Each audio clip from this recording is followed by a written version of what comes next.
let's continue with that conversation about the coalition's shadow ministry. Now, I've already spoken about the women who were dumped and demoted, but let's return to this bad decision over Dave Sharma. I mean, one of the coalition's sharpest minds and brightest figures. He's the former Australian ambassador to Israel.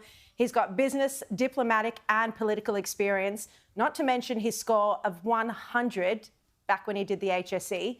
Yet instead of being given a prominent portfolio, Sussan Ley appointed him the Shadow Assistant Minister for Competition, Charities and Treasury. He would have been better, as we just spoke about, in Foreign Affairs. He's not even in Shadow Cabinet. And he's on the same level as Giselle Kaptarian, who hasn't even won the seat of Bradfield against a Teal. The recount is still going on. And Dave Sharma, who I'm sure will be blushing from that introduction, joins me now. Dave, good to see you again. Hello, Sharri. Look, it's impossible to say this is a good shadow cabinet. It's not based on merit, but on politics. That's disappointing, isn't it? Look, I respectfully, I don't agree. Putting together a shadow cabinet is not an easy thing to do. You've got to balance, state, gender, ideology in many respects to put forward the most diverse and competent and capable cabinet you can. And of course, there are always going to be people that are disappointed. There are always going to be decisions you can second guess or individual portfolios that you could say should go on to one person or another. But I think in the circumstances and given the pool of people she had to draw from, Sussan Ley has done a good job. I mean, the issue is that the coalition needs the best possible team to try win back more than 30 seats. And I don't mean to put you on the spot, but it must surely be frustrating for you personally or for those who support you, knowing that you have so much to contribute and knowing that you have the ability to do so, but again, you're not being given the responsibility. Well, look, I'm privileged to be a senator for New South Wales. It means I can speak on any number of issues, as I'm sure we will tonight. Yes. I'm looking forward to getting into the portfolio of competition and charities, because I do think the lack of competition in the Australian economy has been not only a contributor to our cost of living crisis, but a huge drag on productivity, a huge burden on households. It's been to the detriment of workers, and ultimately it's to the detriment of our nation. So I think it's a substantial area of policy, and I'm keen to get my teeth stuck into it. All right, well, let's speak about one of the areas of your expertise, foreign policy. I read an excellent Wall Street Journal editorial today which summarises the difficulties Trump is dealing with on the international stage. And it says he faces crucial decisions on Russia, Iran and China. Those adversaries are increasingly working together against American interests. And it asks, will the president send a message of deterrence or weakness? Now, Dave, I mean, Trump seemed to think that he himself, being in the position of president, would be enough of a deterrence, but that's not what's eventuated. No, I think the test is really looming large now, Sharri.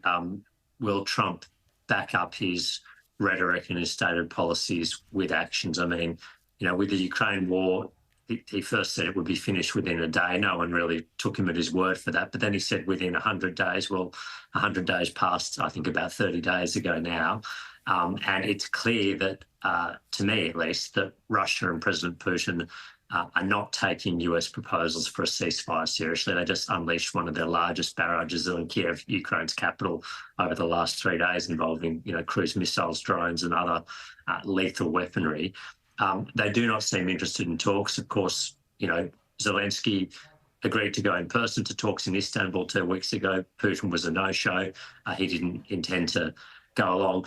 So I think on that file, but also on the Iran nuclear file, people are sort of watching with bated breath to see what happens if the talks break down. What pressures will the US president bring to bear on Iran to make sure that they return to the negotiating table or participate in negotiations in good faith? So I think, increasingly the credibility of American power, but also the Trump administration is being tested here.